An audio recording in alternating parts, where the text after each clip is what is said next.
Davenport's about to see a big change at the top. Mayor Frank Klipsch leaves office 1 second into the new year and gives way to Mike Matson as mayor. His 2 terms at the helm brought plenty of successes and challenges in terms of safety and the local economy. No one will forget the emergency on the last day of April of this year. The Hesco barriers gave way and the record floodwater from the Mississippi River rushed into downtown Davenport. Businesses closed for months, some moved to new locations, a few closed altogether. It prompted the creation of a flood task force to consider a new long-term approach. Those Hesco barriers will now be used differently. The medians along River Drive are gone. The task force will continue, but there are no emerging plans for a permanent flood wall. Gunfire is a problem that hasn't gone away. This started before Mayor Klipsch took office. He established a blue ribbon panel made up of people from a diverse cross-section of Davenport to come up with ideas to address the violence and the city's stolen car problem. Mayor-elect Mike Matson says he is considering continuing the blue ribbon panel. A long-time thorn in the side of Davenport's public safety is nearing the end. City leaders worked with the owner of the building that's home to Shenanigan's Irish Pub in downtown. Last week, the owner terminated the lease of the bar that's been a source of police calls for years. It's been the scene of fights and other violent crime. The most recent fight that spilled into the streets and erupted in gunfire turned out to be the last straw. Mayor Frank Klipsch saw plenty of significant wins on the economic front during his tenure. Sterilite opened a new plant in the Eastern Iowa Industrial Center to build its plastic containers. That brought 500 jobs with it. Kraft Heinz moved its operations from the riverfront to the same industrial complex rather than leaving town altogether. Demand for a Costco in the Quad Cities was met with the opening of the warehouse store a little more than a year ago. Portillo's restaurant opened earlier this year to a strong public response. The Chicago favorite opened its first location in Iowa, and Viking Cruises announced it will make Davenport a stop on its trips along the Mississippi River. This has been in the works since early in the mayor's tenure. Docking in Davenport will bring passengers directly into the city who could spend money in the community. That is a lot to handle, a lot done in 4 years. Now it's almost time to pass that baton. We are happy to welcome Davenport Mayor Frank Klipsch back to the program before he leaves office. It's great to see you as always. Good to see you, Jim. This is great. Let's start with Shenanigans. Its business leases being pulled. How satisfied are you with that outcome? Well, I think this is, it's one of those things. We got people together and discussed, a strong message from the city, but also the idea that this is not acceptable. The one thing that you didn't mention in a great intro there is the fact that downtown has done extremely well. It's now a neighborhood. People are living there, walking their dogs, walking their children, and we had to make sure that that area was safe.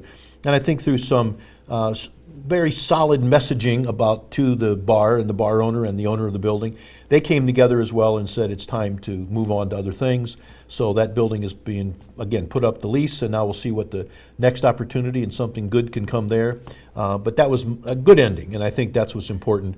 The owner was helpful to make that happen as well. So I think this is a good thing coming together, but it's best for the people of Davenport. Why did it take so long for that to happen? Did the city approach the property owner in the past? Well, one of the things is the use of a liquor license is determined at the state level, the Alcohol Beverage Division. Right. It's not at a local level. So without being able to control that, it was still a pretty viable business, and that's still up in the air related to their participation, no matter what we do in Davenport. Who owns the business license? Is it Shenanigans or the property owner itself? Well, I think the alcohol license, I should say. Well, the alcohol license is administered by the city to a particular entity.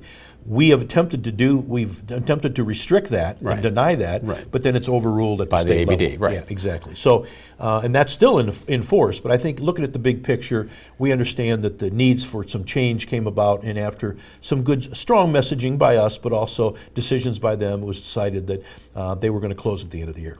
Now, gun violence remains a problem in Davenport and other places around the Quad Cities. How effective do you think the city strategy is, and is that blue ribbon panel enough that you created?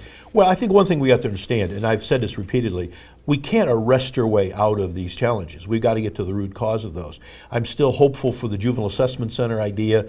Look at the issue really upriver to where the problems happen and get to the kids and the individuals before that, providing alternatives and opportunities for people. That's what's important. Anybody who does a crime in Davenport gets arrested. But it's a matter of that's not good enough unless we get to the root cause, and that's what we're working on as well. We've got new strategies, new equipment, more efficient equipment, a fully staffed police department. So we're in the right place to do what is necessary in response. We need to get preemptive and proactive in dealing with some of these issues. And that's what the Blue Ribbon panel did as Sure, well. and I know, talk about arresting, not everyone gets arrested because we know some of these cases are unsolved, but is there time for a new approach, or can other new approaches be done on top of what you're talking about, addressing juveniles? And do you have advice for Mayor like Mike Mattson regarding all of this? Well, we just were accepted in the Justice Partnership, which is a national organization led by the Department of Justice and Attorney General. So we look at all of those things. So we're going to that level as well, more enhanced techniques that we can deal with as well. And Alderman-elect Mattson is solidly in favor of these initiatives. He's going to be right there to continue this work. When you talk about the Department of Justice, what quickly initiative is that? That's all the police entities and enforcement entities in the region. That's from the Secret Service and the Department of Homeland Security, literally everybody you could think of, drug enforcement. We're part of an initiative that looks at all of this and basically working on a partnership to help provide resources and not only that, but intervention for some of these More challenges. law enforcement. Yeah. Partner. Well, you have a little more time with the Davenport mayor. Landing Viking, what it took to get the cruise line to make the city a regular stop on its trips along the Mississippi River, for the record.